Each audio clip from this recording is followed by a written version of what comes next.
السلام عليكم ورحمة الله وبركاته.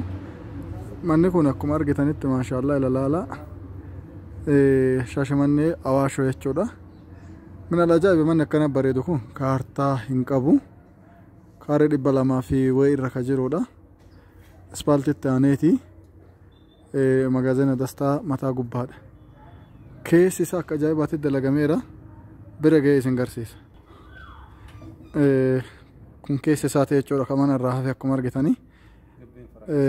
Gibbiin guutuu isaa farkas godhaniiran. Laala manni amma akka inni fakkaatu dhaabbata isaa. Kunoo laala. Kunoo laala. Asirra illee gadi cabsan amma jechuudha. Asit dabalanii illeetu caba. Tole mana keessa laala aaranii. Ala kanaayyuu hin finne. Asuma laala. Amma gara manaa deemna. Kutaa meeqa isiniif fakkaate? Kutaa tokko saaloonii 2 kutaa ciisaatiin 3 kanaan 4 jechuudha walumaa galatti. Amma keessa seena. Kun amma saalooniidha. Maashaallah. Kun saalooniidha. Akka jiru laala. Keessa saala kun korniisii isaallee ajaa'ibatti bareechisanii bifa addaatiin galchanii jiranii. Sitaaraa isaallee bifuma wal fakkaatuun akkana jira. Walumaa galatti saalooniidha. Asin amma gara keessaa tarra. Kun kutaa ciisaati. Algaallee walumaa isin gurgurraa yoo feetanii gabbara qofa nu gabbara malee durba hin qabnuufi. Kuni kutaa ciisaati. Kutaan ciisaatu haga guddatu laala. Asiin kutaa ciisaa keessaan ifaan jira la. Ifaan dhaabee jira. Shaaworii mana fincaanii. Waaw. Ile kan bishaan ho'aa buusu kan maalii jedhu asiin jira. Ifaan amma badee jira waan ta'eef hin ifu.